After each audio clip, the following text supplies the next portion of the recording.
I invited Bobi Wine, I invited Bebe Cool.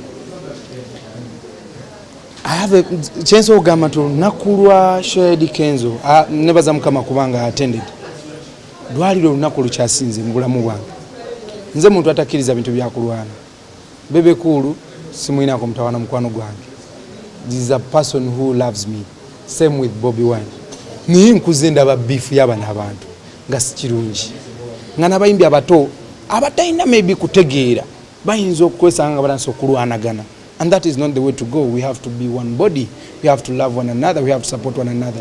So when Peter munango munajja munatakola ki natajja nekimpisa bubi kubanga nange yali mission yange era bwe nalaba olunaku Bobi Wine yayingira kuba nali intudde already bwe yayingira yasoko yingira ne Bebe Cool nayingira mutwe nafunika omutwe bwe nenga mukama baako kyokola olunaku lwaleero but mukama nga bwataswaza mukama nga bwateerabira abantu nebaza mukama nti olunaku olwo at least nokwatagana mu ngalo kuba n'abantu baalika bwanangu fe batu bwe bateka mutwe tebakolagana so kyo kyandaga nti bannange ensene ina gyeraga mbeera ne family yange negigamba guno omwaka mukama agenda kyuse eggwanga lino nali mpita ayita mu gundi nga tugenda ku 31st nga abantu bayina abantu bangi mu machachi abantu bazze okunoonya Yesu Kristo kyansanyusa nnyo ne ngamba why mukama ina kyayagala okweraga okulaga ensi eno so nze kyandaga nti already waliwo kye bayita transformation oba okukyuka oba okwagala mu ggwanga lino.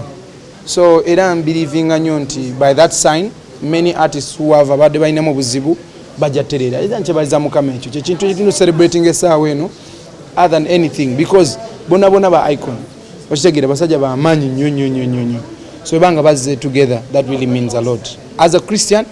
That is the biggest gospel we need, loving one another and fighting for each other.